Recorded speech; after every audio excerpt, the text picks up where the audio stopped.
फिल्मों में इंटरनेट का खुलापन बनाम प्रतिबंध, यानी कि फिल्मों और इंटरनेट पर ओपननेस होना चाहिए या प्रतिबंध यानी कि कंस्ट्रेंट होना चाहिए।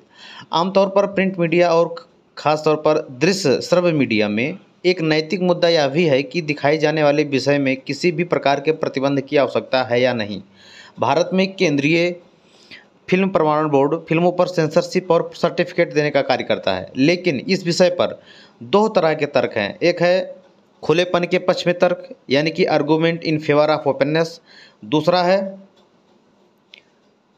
प्रतिबंध के पक्ष में तर्क, यानी कि argument in favour of constraint. तो पहला जो तर्क है, खुलेपन के पक्ष में जो तर्क है, वो दो प्रकार से है।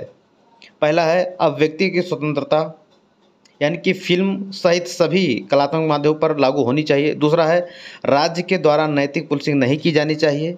वही तीसरा है जब इंटरनेट पर कोई रोक नहीं है तो फिल्मों पर भी कोई रोक नहीं लगानी चाहिए।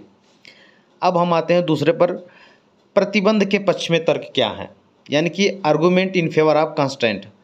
आज़ादी पर पहला है आज़ादी पर हमेशा युक्त प्रतिबंध ठीक होते हैं। दूसरा, सभी कलात्मक माध्यम लोगों पर एक समान प्रभाव नहीं डालते हैं।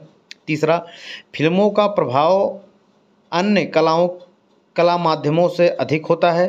तीसरा, राज्य लोगों की भलाई या समाज के हित में नैतिक पुलिसिंग का काम कर सकता है। चौथा है भाषण की स्वतंत्रता को तार्किक नहीं बनाएं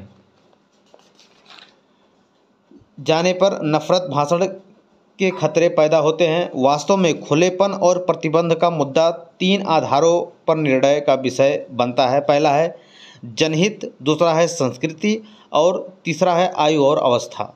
इन्हीं तीन मुद्दों के आधार पर खुलेपन और प्रतिबंध के पक्षों में तर्क दिए जाते हैं।